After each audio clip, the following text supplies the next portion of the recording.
Good morning, students. Myself P.L. Narada, Assistant Professor, and today I am going to teach you Modern As. Modern As विशेष रूप से BA part third में literary history के रूप में सम्मिलित किया गया है, लेकिन उन सभी स्टूडेंट्स के लिए जो इंग्लिश लिटरेचर का अध्ययन कर रहे हैं, जो इंग्लिश लिटरेचर में टीचर बनना चाहते हैं, उनके लिए ये वीडियो बहुत उपयोगी है। सो प्लीज़ इसको लास्ट तक देखिएगा। मॉडर्न एज की शुरुआत 1914 से मानी जाती है। 1914 के बाद का जो लिटरेचर है वो मॉडर्न लिटरेचर कहलाता है। The period from 1914 is called the modern as. 1914 का जो एज है उसको कहा जाता है मॉडर्न एज।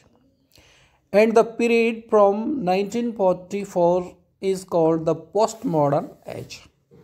और 1944 के बाद का जो एज है उसको कहा जाता है पोस्ट मॉडर्न एज।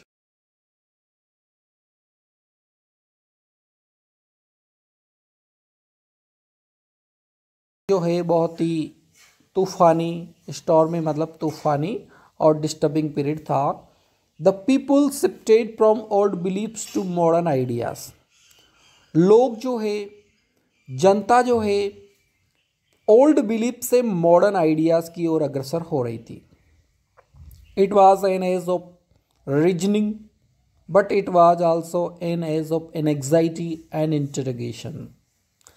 वैसे तो ये रीजनिंग का एज था, तर्क वितर्क का एज था, but it was also an age of anxiety and interrogation. ये एंग्जाइटी का भी एज है, चिंता का भी एज है, और इंटरोगेशन का भी एक है। इंटरोगेशन मतलब क्वेश्चन मार्क। किसी भी चीज़ को, किसी भी अवधारणा को लोग ऐसे स्वीकार नहीं कर रहे थे। लोगों में चिंता थी और लोगों में इंटरोगेशन की भावना थी। क्वेश्चन मार्क लगा रहे थे कि ऐसा क्यों हुआ। Morals were changing in society. Morals were changing in society. Society के जो मॉरल्स है वो चेंज हो रहे थे। There were many changes in the social, moral, political and economic condition of the people. लोगों की सामाजिक, मॉरल, नैतिक, राजनीतिक और इकोनॉमिक कंडीशन जो है वो परिवर्तित हो रही थी। The literature of this age was realistic. Modern age का जो लिटरेचर था वो रियलिस्टिक था। The writers were not interested in imaginary things, ciphered and sip. Modern age के जो कवि थे उनकी रुचि काल्पनिक चीज़ों से हट गई थी। सिफर्ड्स, गडरिए, सिप, भेड़ें, इनके बारे में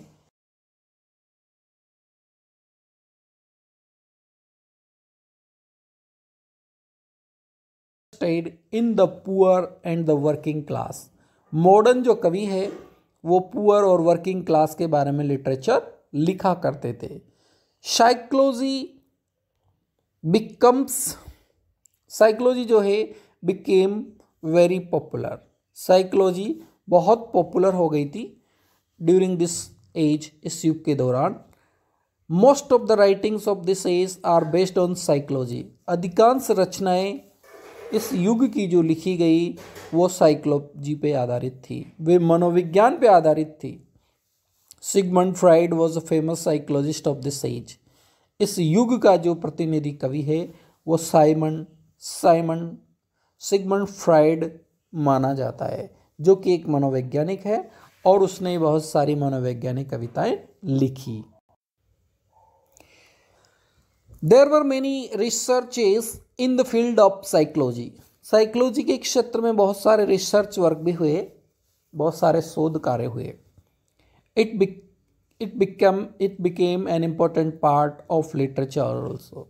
साइकोलॉजी ये भी लिटरेचर का एक महत्वपूर्ण भाग बन गई। The world war had a great effect on the social, economic and political life of the people. Modern age के जो लोग थे उनके ऊपर, उनकी सामाजिक, आर्थिक और राजनीतिक जीवन में वर्ल्ड वार का बहुत प्रभाव पड़ा।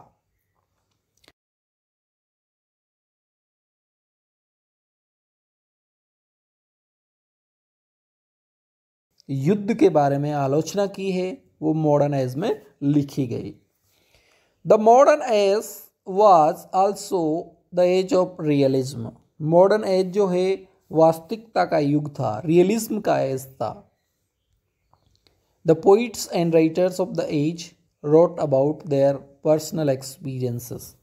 इस युग के कवियों ने अपने खुद के पर्सनल अनुभवों को लिखा और लोगों को लाभान्वित किया। The poets selected themes from real life and wrote about them.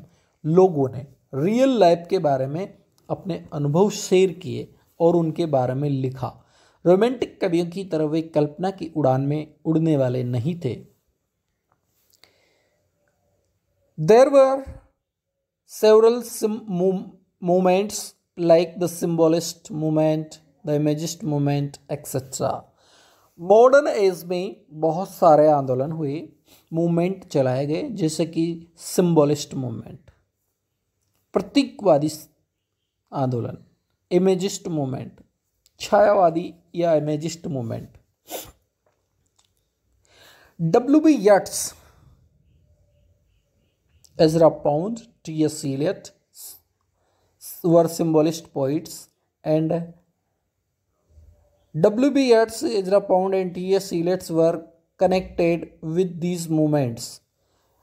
ये जो मोमेंट्स है, सिंबलिस्ट मूवमेंट, इमेजिस्ट मूवमेंट, इनसे जुड़े हुए कवि थे W.B. Yeats, William Butler Yeats, Ezra Pound और T.S. Eliot।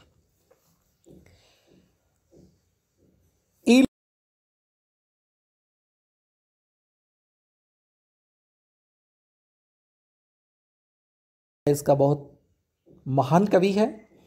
W.B. Yeats was a great symbolist poet. W.B. Yeats भी महान कवि है सिम्बोलिस्ट मूवमेंट का, and he was influenced by French symbolism, और वो फ्रेंच सिम्बोलिज्म से बहुत ज़्यादा प्रभावित था। The world war brought a feeling of depression. World war ने डिप्रेशन की भावना को लोगों के मन में भर दिया, and so literature of this age is very depressing. इसलिए जो मॉडर्न एज का जो लिटरेचर था वो डिप्रेसिंग लिटरेचर भी था। There was a mood of hatred against war. युद्ध के प्रति लोगों में नफरत भरी हुई थी। Several soldier poets like Wilfred Owen, Rupert Brooks, Siegfried Sassoon etcetera wrote war poetry. ये कुछ कवि हुए हैं जिन्होंने युद्ध की निंदा करते हुए कविताएं लिखी, जैसे Wilfred Owen, Rupert Brooke, Siegfried Sassoon. Thus, the modern age was an age of mixed spelling and mixed literature। इस तरह से हम कह सकते हैं कि मॉडर्न एज जो है मिक्स स्पेलिंग और मिक्स लिटरेचर का युग था। तो स्टूडेंट्स, इसी तरह के और वीडियो आप जानिए और इस चैनल को सब्सक्राइब कीजिए, शेयर कीजिए, ताकि आपके फ्रेंड्स भी इस चैनल का फ़ायदा ले सके। Thank you.